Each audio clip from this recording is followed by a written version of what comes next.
reforms. Minister.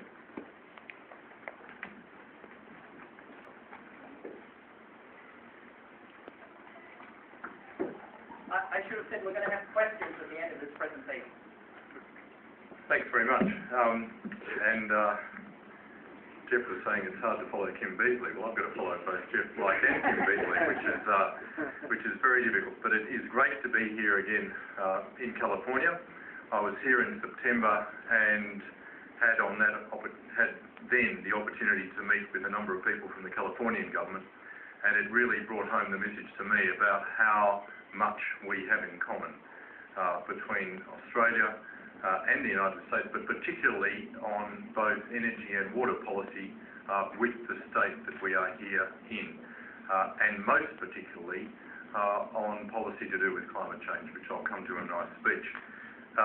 But I should formally acknowledge the very heavy diplomatic presence that we have here today.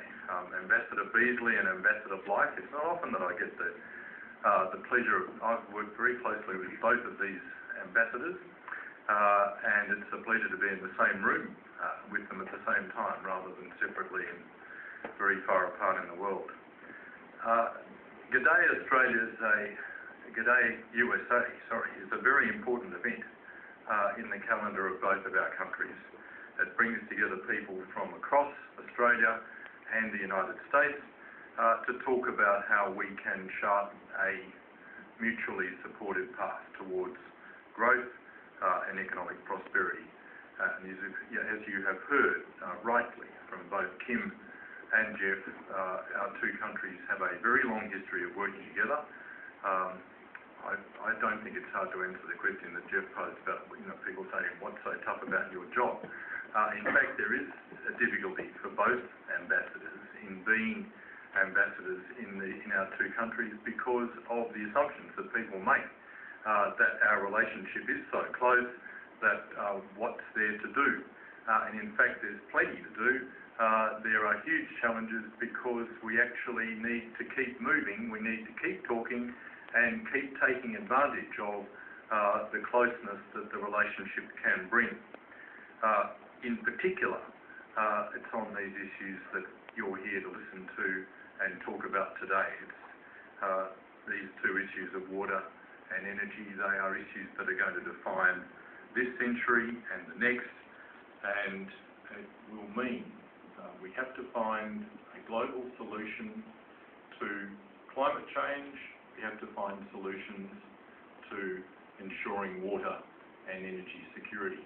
The statistic that Jeff just cited for us of the immense growth in the middle class, particularly in our region of the world, which will create immense challenges, that's the difficulty that we are facing. And we need to produce another way for the many hundreds of millions of people who are going to join the middle class, not in the next 50 years, but in the next 10 years, that they can find a way to be in a middle class life without the kinds of demands that up until now we've placed on energy and water. I'm going to talk about some actual policy in Australia, what we've done over the last 3 or 4 years to drive water and energy policy reforms, which are directed at safeguarding and meeting Australia's water needs, and I'll give some examples of how we've worked through this water and energy nexus to implement these reforms. I can start by observing that 2012 was a momentous year for reforms in both climate change policy and water policy in Australia. We've had the passage of the Murray-Darling Basin Plan, which has now given us a sustainable cap on water use in what is Australia's most significant water basin. And in the same year, and this is something I've got direct responsibility for, we have introduced a price on carbon pollution to put our economy on a path to a clean energy future, which is the way we like to put it.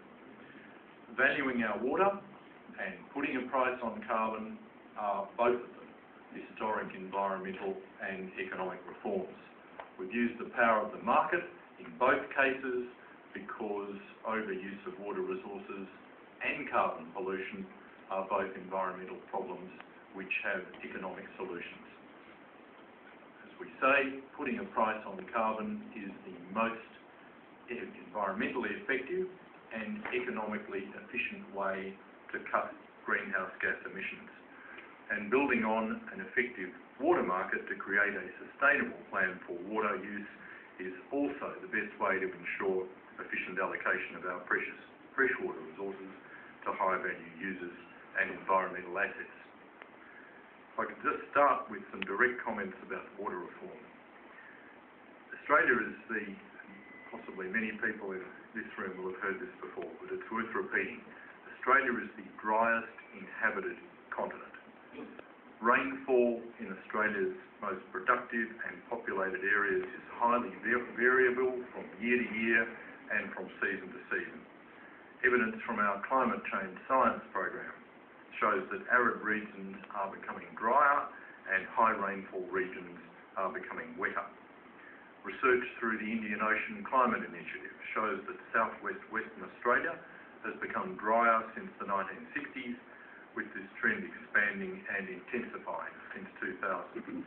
And more research, this time through the Southeastern Australian Climate Initiative, provides evidence that the long drought that we've just finished running from 1997 through to 2009 in Australia was the worst Australian drought since records began in 1865.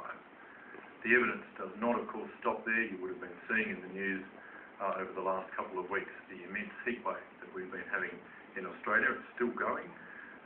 We are seeing more and more changes to our climate, and these changes are at least partly attributable to climate change. And nowhere in Australia are these changes more keenly felt than in the Murray-Darling Basin, which is Australia's largest and most productive river basin. The Murray-Darling Basin generates 40% of Australia's total agricultural production. It includes 2/3 of all irrigated land in the country and covers 14% of Australia. The basin also contains 30,000 wetlands, 16 of which are recognised as internationally significant. It supports a very large number of plants, animals and ecosystems, including 95 species which are listed as threatened. But this long drought from 1997 to 2009 saw an 11% reduction in rainfall in the southern Murray-Darling Basin, leading to a 44% reduction in stream flow. And the response that we've had from Commonwealth and state governments has been to take collective action to ensure a more cohesive approach, a national approach to the way that we manage, measure, plan for, price and trade water. And in November last year, the Murray-Darling Basin Plan was passed into law. You have to forgive me for, in a sense, making much of this, because anyone that's got any familiarity with Australian history would know that we have spent the whole of Australian history, that is since before Federation in 1901, arguing about water. A number of the provisions in the Constitution are specifically directed at that argument about water, which was not resolved when we decided to federate in 1900, and is still not resolved, but has gone a long way to being resolved by the passage into law of the Murray-Darling Basin Plan. And it is, in a really historic sense, a very, very major achievement in Australian political history, as well as being a major achievement in Australian environmental history. We like to think that the development of this basin plan represents the most comprehensive basin-wide water planning exercise in the world. Its goal is to return the volume of water extracted to an environmentally sustainable level and to restore and to protect the basin's ecological values and services. The plan includes sustainable diversion limits of water. In essence, it's a cap on the amount that can be drawn from surface and groundwater sources in the basin. Water users are also required to pay for every megalitre of water they consume by acquiring water entitlements for each unit of water that they use. And as with carbon trading, the trade in water entitlements reduces the economic cost of the cap by enabling water to be accessed developed two types of water markets, allowing water to be sold on either a permanent or on a temporary basis, which is not exceeding 12 months. The temporary market is by far the most active market, and during the recent drought proved to be the most valuable. The total value of all Australian water markets in 2010-11, including the trade of entitlements and allocations, was estimated at 1.47 billion Australian dollars. These water reforms are an important part of Australia's action to adapt to climate change. In the Murray-Darling Basin, local water sharing plans can be revised on a regular basis, usually every 5 or 10 years, and this will allow planners to make prudent decisions in light of current knowledge and to update policy and plans as new information about the resource becomes available. It's a good example of a policy that allows us to build our resilience and ability to respond to natural climate variability, as well as respond to a changing climate that poses substantial risks to agriculture, water security and infrastructure. I've got to say, as someone who is a participant in this reform process, that neither the water reforms nor the action that we've taken on climate change have been easy tasks.